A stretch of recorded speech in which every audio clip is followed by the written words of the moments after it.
Oi gente, Lucas de volta com mais um vídeo de astrologia helenística.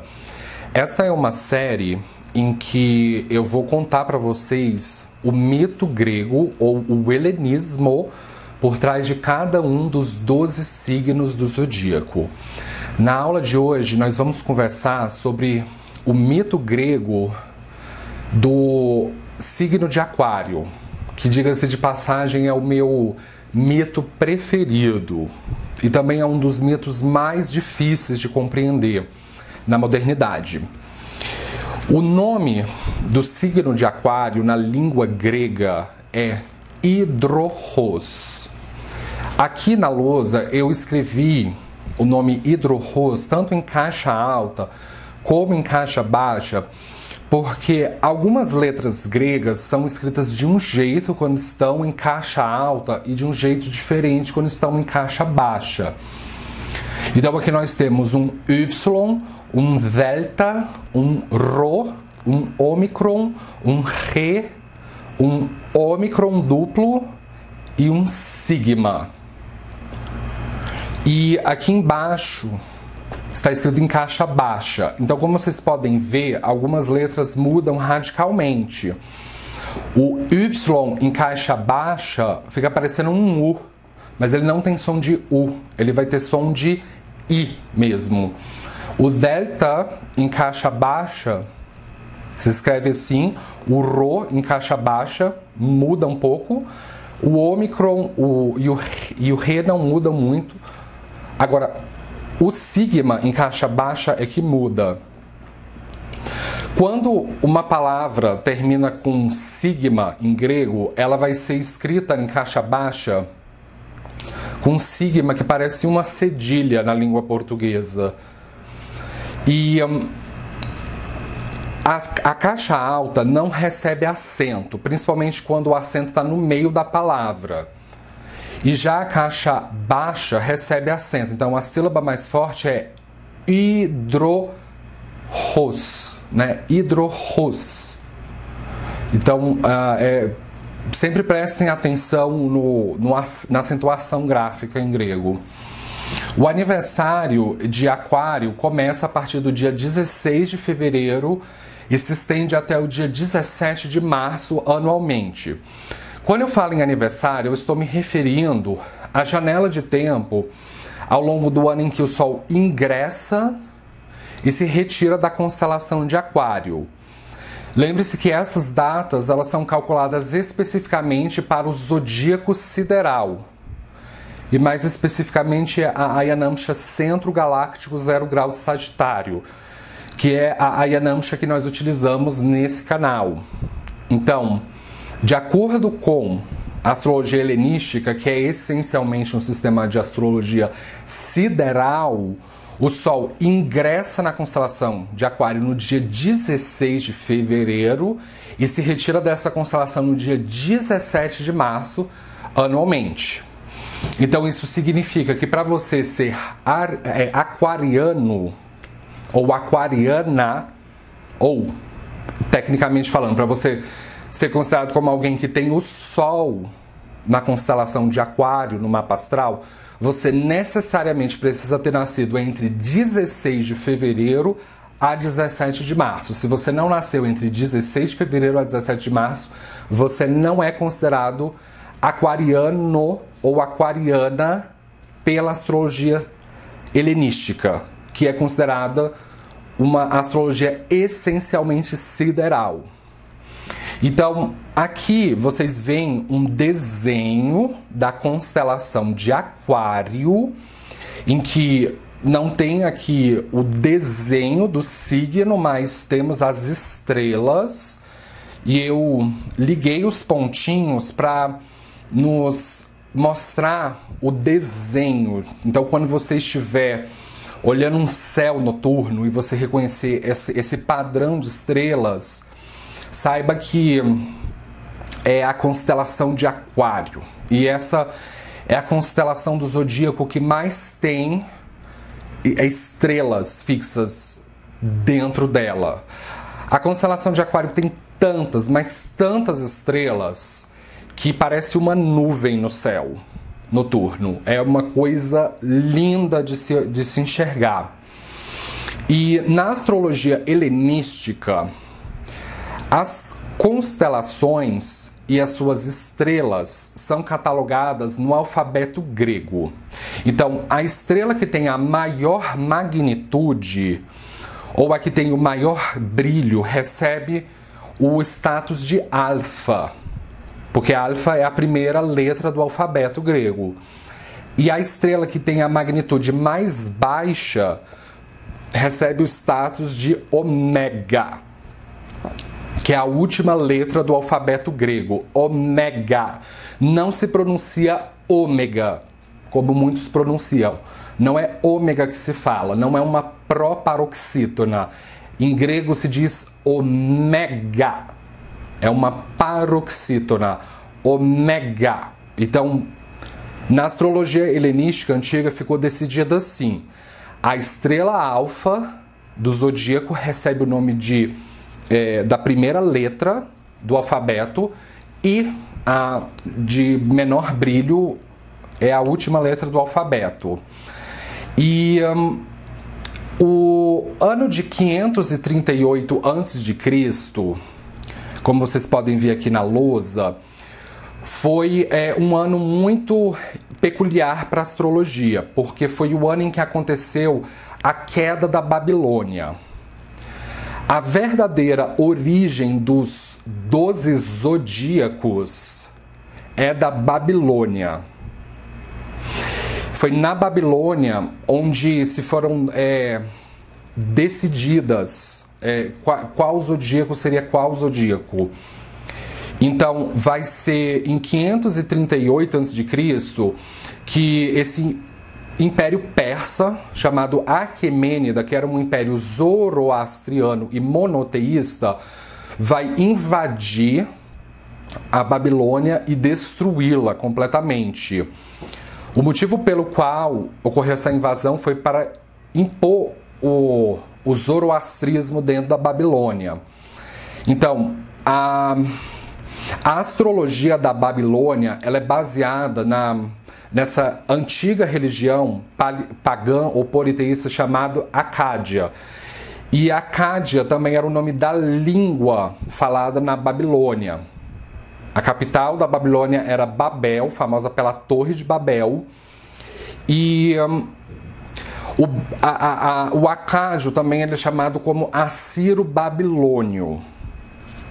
E a invasão dos Aquemênidas dentro da Babilônia agilizou com que a Babilônia levasse o zodíaco premeditadamente para a Grécia, porque na época a Grécia ela não era uma república independente e unificada como é a Grécia que nós conhecemos hoje, mas ela era composta por várias cidades-estado que eram independentes entre si. E o que unia essa cidade-estado era o fato de que falava-se o grego e se acreditava no helenismo, e se praticava a astrologia helenística. Então, a Babilônia levou o seu zodíaco para ser melhor desenvolvido na Grécia. Então, foi na Grécia onde ocorreu esse importante sincretismo em que os gregos vão aplicar histórias verídicas que são genuinamente gregas ou, de maneira genérica, histórias que são genuinamente europeias dentro do zodíaco.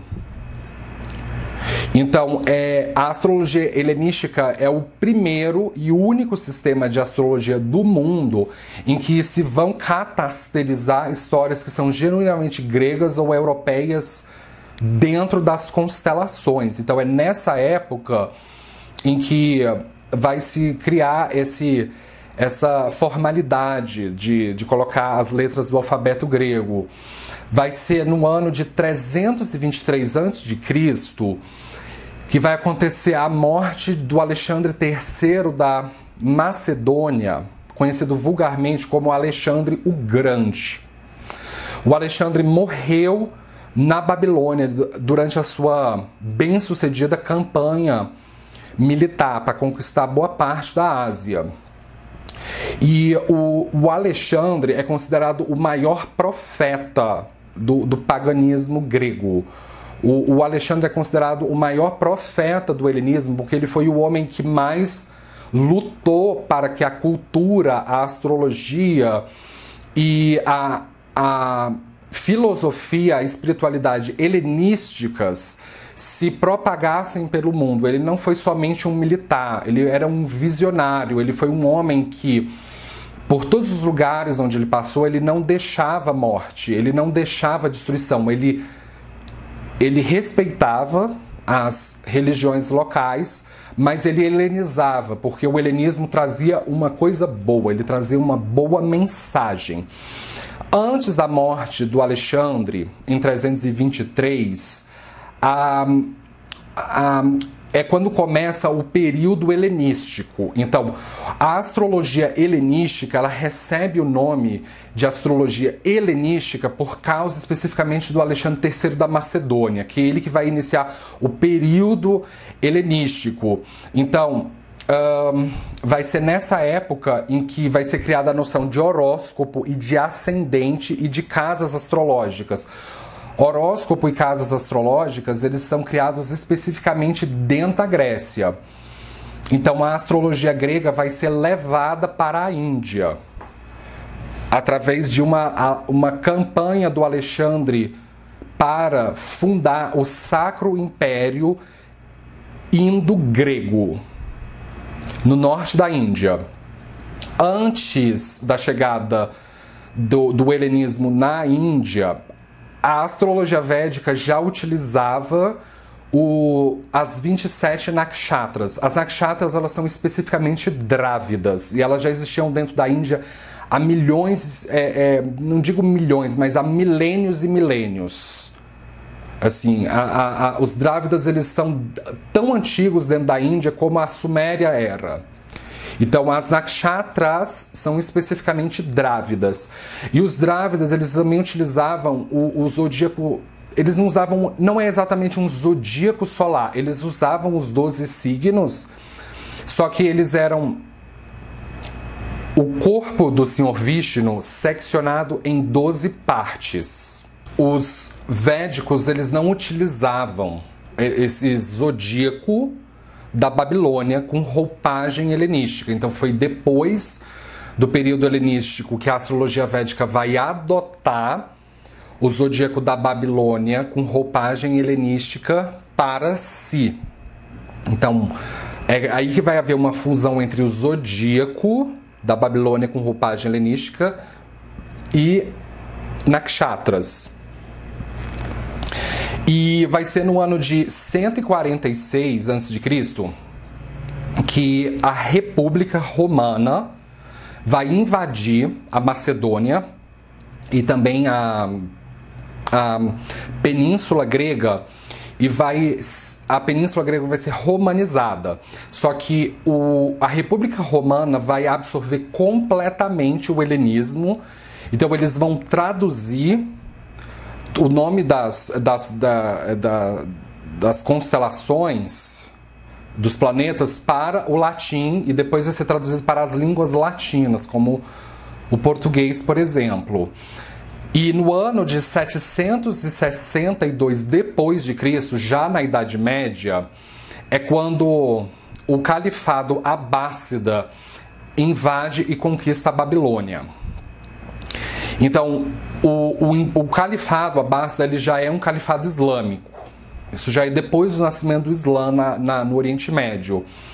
E vai ser esse califado que vai traduzir o zodíaco da Babilônia, que antes foi pensado na língua acádia, agora para o árabe. Então, é por isso que os nomes de algumas estrelas fixas numa constelação do zodíaco, ela tem um nome em árabe. Como, por exemplo, a estrela Alfa de Aquário, a Alfa Aquari, ela vai ter um nome árabe de Sad al-Melik. Isso foi influência do Califado Abássida, que traduziu o nome do zodíaco da Babilônia para o árabe. O que nos leva agora, depois dessa introdução, à mística por trás da constelação de Aquário segundo o helenismo.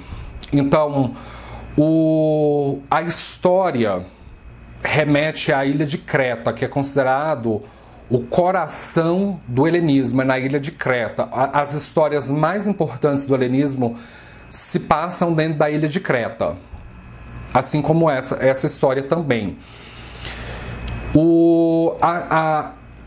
A civilização indo-europeia, a qual a Grécia fazia parte, ela era dividida na antiguidade em castas. Então, majoritariamente, existiam 4 castas, que são a casta dos sacerdotes, dos militares, dos proletariados e dos burgueses. Então, vai ser dentro da Grécia que vai nascer a primeira teoria comunista da história da humanidade. A primeira teoria comunista vai ser publicada num livro chamado A República, que foi escrito pelo filósofo Platão.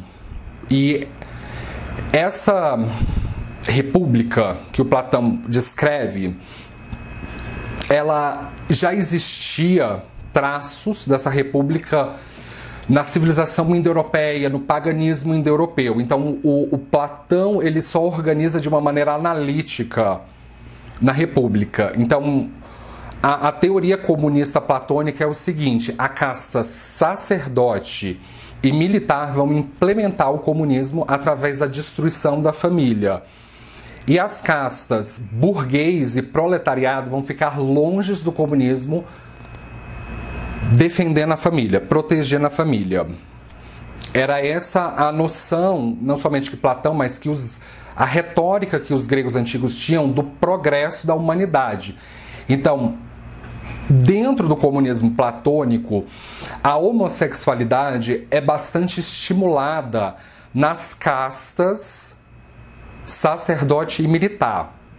Só que a palavra homossexualidade, ela é um neologismo, ela foi cunhada no século XIX.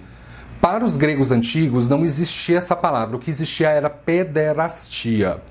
E a palavra pederastia, ela tem uma conotação no grego antigo muito diferente do que os cristãos fizeram soar essa palavra depois que a Europa foi, especificamente a Grécia, foi cristianizada.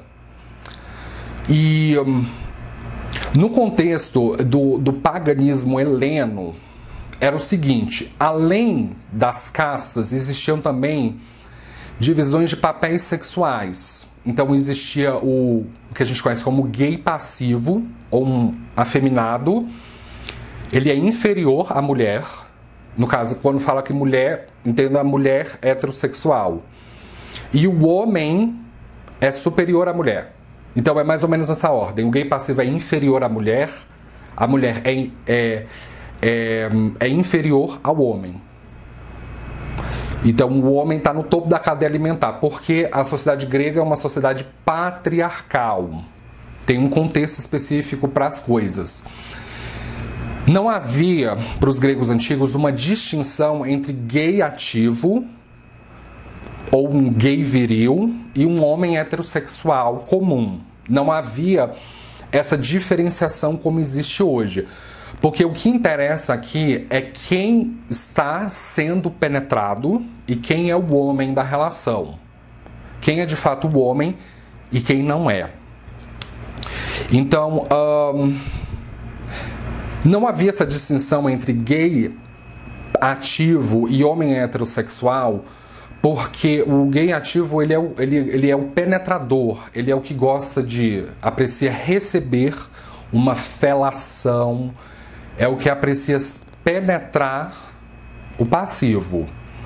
Então, a função sexual dele na cama, na intimidade, é exatamente a mesma que a de um homem heterossexual. Porque o que um homem heterossexual gosta na intimidade? Ele gosta de receber uma felação de uma mulher e gosta de penetrar aquela mulher. Então, para os gregos antigos, não tinha por que diferenciar um gay ativo de um homem heterossexual. Era uma diferenciação que talvez possa parecer uma repetição, uma redundância.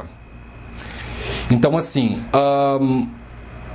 no caso específico do casamento heterossexual, o homem que queria se casar com a sua noiva, ele tinha que pagar um dote para a família da noiva, que era uma quantia determinada em dinheiro, porque depois do casamento, aquela mulher iria engravidar e a família ia ter despesas.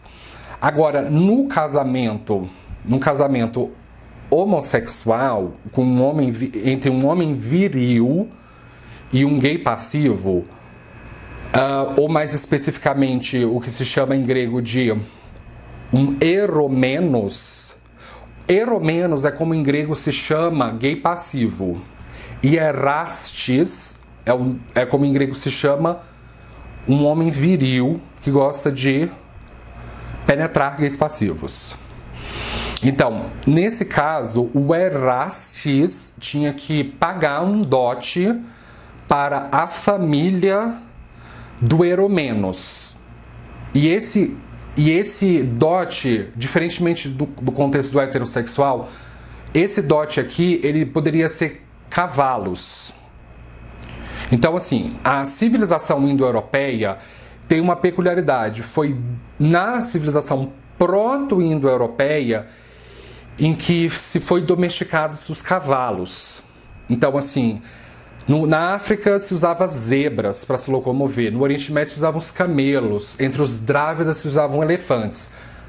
Mas dentro da civilização indo-europeia, a maneira que se locomovia era através dos cavalos. Então, o cavalo é como se fosse um próprio epíteto para o povo da Europa. É como se fosse um animal mais precioso de todos, é o animal mais amável de todos, era o animal mais auspicioso de todos. Então, para um erastes, era auspicioso ele pagar o dote para a família do eromenos, dando cavalos. Então, o Zeus, o deus supremo do Olimpo, que ele é chamado na língua latina do planeta Júpiter, ele já era casado com uma mulher que se chama Hera, ele já tinha filhos. Então, para os gregos antigos, o tipo de casamento homossexual ideal era bem específico. Para os gregos, não era considerado bonito ou estético ou aceitável quando eram dois homens viris se casando. Não era aceito. Assim como não era aceito ou bem visto dois homens efeminados se casando. O casamento ideal para os gregos era entre um homem viril com um gay passivo, efeminado, que é o eromenos. Esse era o tipo de casamento ideal. Então tinha que haver uma divisão estreita e rígida de papéis. Quem é o erastes, quem é o ativo, e quem é o eromenos, quem é o passivo. E não somente distinção sexual, mas as distinções físicas precisavam ser evidentes. Então era esperado que o ativo fosse mais alto em estatura e que o passivo fosse mais baixo. Que o ativo fosse barbudo, porque a barba era um emblema da virilidade. E o passivo é esperado que ele seja depilado, que ele seja sem barba. Ao ativo é esperado que ele tenha treinamento militar, que ele tenha um corpo atlético, que ele tenha um corpo sarado, para ele ser um protetor, um provedor, para ele ser corajoso. E o passivo é esperado que ele tenha um corpo pueril, um corpo de um adolescente entre 14 e 19 anos, que o corpo ainda está recebendo a ação da puberdade. Então ele não é um corpo atlético, mas ele não é um corpo feminino, é um corpo pueril. Os gregos utilizavam as cerâmicas para representar suas artes e suas visões de mundo. Então, existem várias cerâmicas representando a relação entre Zeus e Ganimedes. Então, o Zeus, ele é representado nessas pinturas de cerâmica sempre como sendo alto, musculoso, sarado, barbudo, mais velho, mais sábio. E o Ganimedes, ele é representado como sendo mais jovem, como sendo mais delicado, como sendo depilado, como sendo pueril, né? Então, o Zeus vai pagar esse dote para a família do Ganimedes. Porque quando ele conhece o Ganimedes, ele fica perdidamente apaixonado. E o Zeus já tinha chegado numa fase em que ele já tinha um casamento heterossexual, ele já teve vários filhos, ele teve relação com outras mulheres. Então ele já tinha cumprido essa função do homem heterossexual de popular o planeta Terra com o seu sêmen. Então agora era o momento das coisas mudarem. O sexo heterossexual, naquela época, não haviam as camisinhas como existe hoje. Então, para um homem com uma libido muito aflorada, para ele ficar o tempo inteiro tendo relação sexual com a mulher, aquela mulher, no período fértil, ela iria sempre engravidar. E já quando um homem viril e com a libido alta tem relação com um gay passivo, não gera filhos. Então, não tem um problema da gravidez indesejada. Então, nesse caso específico, para os gregos, a relação homossexual ela era estimulada e elogiada porque ela tinha uma função específica, que era de controlar o crescimento populacional da ilha de Creta, especificamente de Creta e de outras cidades-estado também. Então, o Zeus vai pagar um dote para o Tros. O Tros é o nome do pai do Ganimedes. Ele era um militar e ele foi o fundador da cidade de Troia. Então Troia se chama Troia por causa desse militar chamado Tros. Na época, o Ganimedes ele era um mortal e ele era um pastor de gado. Ele vivia uma vida que não tinha a ver com o que ele realmente era. Então o Zeus via qual era o verdadeiro potencial dele. O pai de Ganimedes aceita o dote e o Ganimedes é levado para Creta para se preparar com o casamento com Zeus. Só que a Hera era a esposa legítima do Zeus. Então Hera é famosa no helenismo pelos seus rompantes de ciúmes, às vezes com razão, porque o Zeus traía muito a Hera. Então ela sentia ciúme e no ápice desse ciúme ela matava a amante de Zeus. Então o Zeus era experiente, ele já sabia que se levasse o Ganimedes para Creta, que a Hera iria tentar matá-lo. Então o que ele faz? Ele vai oferecer a ambrosia para Ganimedes, para que ele se torne imortal. A essência ou a base da doutrina do helenismo e até mesmo da astrologia helenística é a crença na reencarnação ou na transmigração da alma ou na metempsicose. Então essa crença é basicamente o seguinte: a alma, ou como os gregos chamam, a psique, nunca morre. É o corpo físico que morre, pois a psique transmigra de corpo em corpo ao longo da eternidade. Isso é o que se chama de metempsicose.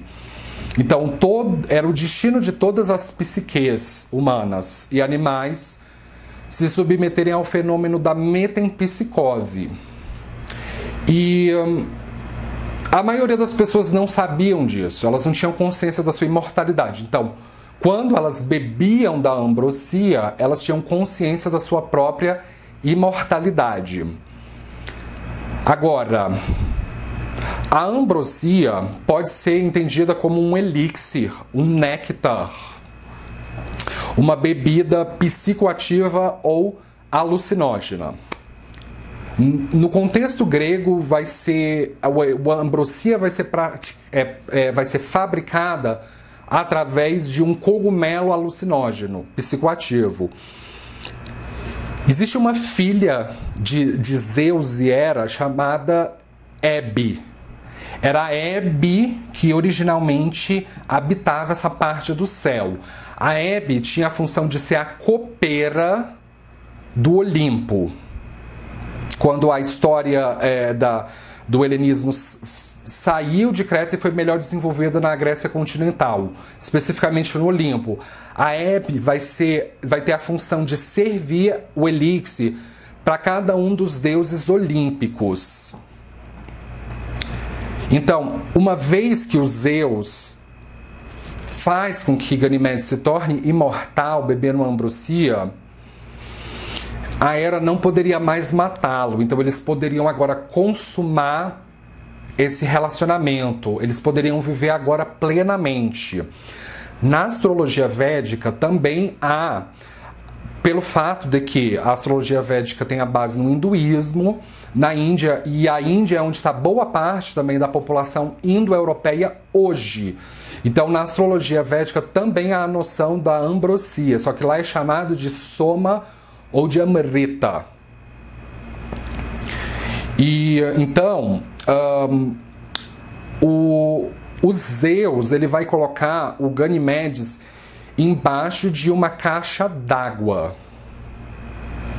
A caixa d'água ela é uma das representações do signo de Aquário. A caixa d'água ela é colocada num lugar alto para que ela possa represar a água para baixo. Então, o Zeus vai colocar o Ganimedes debaixo da caixa d'água porque era o melhor lugar que ele poderia fazer o enema. O enema é uma técnica de limpeza anal e intestinal, para que o Ganimedes ficasse sempre limpinho. A limpeza é bastante valorizada dentro do paganismo heleno, principalmente quando se trata de um Eromenos. Então o Eromenos ele não devia ser só depilado, ele devia também estar sempre limpo. E embora o Ganimedes fosse filho de militar, ele foi liberado de fazer treinamento militar. Os gregos acreditavam que o ambiente militar ele não era um ambiente para mulheres, ele não era um ambiente para gays passivos. Focando especificamente no caso dos gays passivos, que é o que interessa para o signo de Aquário, os gregos acreditavam que quando o gay passivo ele recebia treinamento militar, ele perdia a sua peculiaridade, que era tão especial, que era justamente ser afeminado, que é ser delicado, que é ser mais refinado. E era uma coisa tão rara a pessoa nascer assim, que não devia colocar nesse ambiente. Então a pessoa ser gay passiva, ela era na Grécia Antiga liberada das obrigações militares. Agora, se fosse gay ativo, não. O gay viril, ele tinha que servir nas Forças Armadas exatamente como um homem heterossexual. Por que isso? Porque o serviço militar deixava o gay viril mais másculo, deixava ele mais inteligente, com noção de hierarquias e de força física, que ele iria ser um protetor, que ele seria um provedor dentro do relacionamento. Sobre a questão da caixa d'água, a caixa d'água era o lugar onde Zeus colocava o Eromenos dele ali. Então isso serviria como exemplo para o mundo helenístico de que como um Eromenos ou um gay passivo ideal deveria se comportar, quais hábitos ele deveria ter. Então, depois a Hebe é liberada de servir a ambrosia para os Zeus e o Ganimedes vai se tornar o copeiro pessoal dos Zeus. Na antiguidade grega, a função de copeiro ela era a função de maior confiança de um rei ou de uma rainha. Era uma grande honra para uma pessoa ser copeiro de um rei. Quando uma cidade-estado quisesse derrotar outra cidade, de enviarem um espião para envenenar o rei ou a rainha. Às vezes poderia ser abruptamente ou paulatinamente. Então é aí onde entra a função do copeiro. Então o copeiro é aquele que prova as bebidas e as comidas que serão em seguida servidas ao rei e à rainha. Ser copeiro significava entregar o seu próprio corpo, ser um sacrifício para o próprio rei. Então, ao invés do rei ser envenenado, é o copeiro que era envenenado. Então, hoje a palavra copeiro na modernidade ela tem uma outra conotação. É de alguém que serve cafezinho numa repartição pública. Mas no contexto de Aquário, o copeiro é o posto de maior confiança dentro da monarquia. E então vão haver papéis muito rígidos entre o Zeus e o Ganimedes. Então é o Ganimedes quem vai desempenhar sexo oral no Zeus. E o Zeus não faz sexo oral no Ganimedes. Ele faz sim o beijo grego. O beijo grego é quando o ativo, o Erastes, ele usa sua língua, seus lábios no ânus do Eromenos para prepará-lo para o sexo anal. Existem algumas representações em cerâmicas que os gregos representavam o Ganimedes como ingerindo a urina ou mijo de Zeus. Porque Zeus ele era muito saudável. O ato de um Eromenos ingerir a urina do Erastes era uma prova de submissão. Então era muito esperado que o passivo ele fosse submisso em vários aspectos do relacionamento. Ingerir o sêmen também. E sempre está assim, sexualmente disponível pro Erastes. Era assim que o casamento acontecia. Então, essa história do Ganimedes, ela serviu como o modelo de história para como todos os eromenos que falavam grego deviam se inspirar. Eles deviam ser colocados debaixo de uma caixa d'água. E o Zeus, ele era tão apaixonado, mas ele amava tanto esse Eromenos Ganimedes, que ele decidiu imortalizar o Ganimedes na constelação de Aquário. E o mito popular era de que o Zeus ele não pagou um dote para o pai de Ganimedes, que ele o raptou.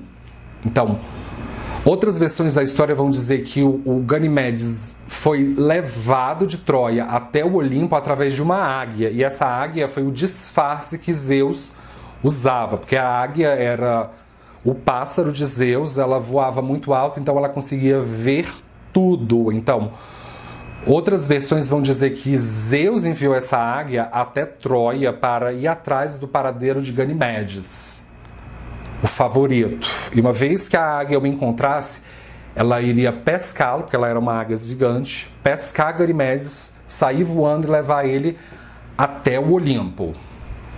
Então, por causa dessa águia, o Zeus também catasterizou a águia na constelação da águia, que ela é conhecida como Áquila em latim. Em português é águia, que é uma constelação que ela está muito próxima da constelação de Aquário. Mas ela não é uma constelação zodiacal, ela é uma constelação boreal, mas quando a gente projeta as estrelas da águia, ela está na constelação de Capricórnio, ela está exatamente ao lado da constelação de Aquário. O catasterismo era um tipo de recurso que os gregos antigos utilizavam, especificamente os olímpicos, para escrever no firmamento celeste.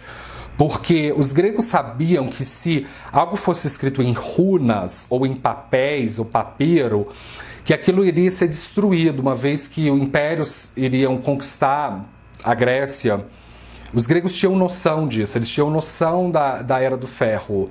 Eles tinham noção do juízo final. Então, se eles deixassem essas histórias registradas em runas, elas iriam se perder ao longo do tempo. Então, o firmamento celeste era o único lugar onde essas histórias não morreriam, onde elas iam ser eternizadas. Então, o catasterismo é o sistema de escrita genuinamente olímpico, em que se pega histórias de heróis ou de semideuses ou de deuses e as catasteriza no firmamento celeste. Então, assim, essa é a minha história preferida de todas as 12 histórias do Zodíaco. Então, as pessoas que têm Aquário forte no mapa, elas são pessoas de contracultura, elas são pessoas anticonvencionais, elas vivem estilos de vidas considerados iconoclastas, considerados fora do status quo, fora do senso comum. Então, é isso exatamente o que Aquário precisa aprender a incorporar na sua vida para ser feliz. Como ser feliz e ao mesmo tempo ser autêntico, mesmo que quando a sua autenticidade é algo tão estranho, é algo tão excêntrico como é a personalidade de Ganimedes e Zeus.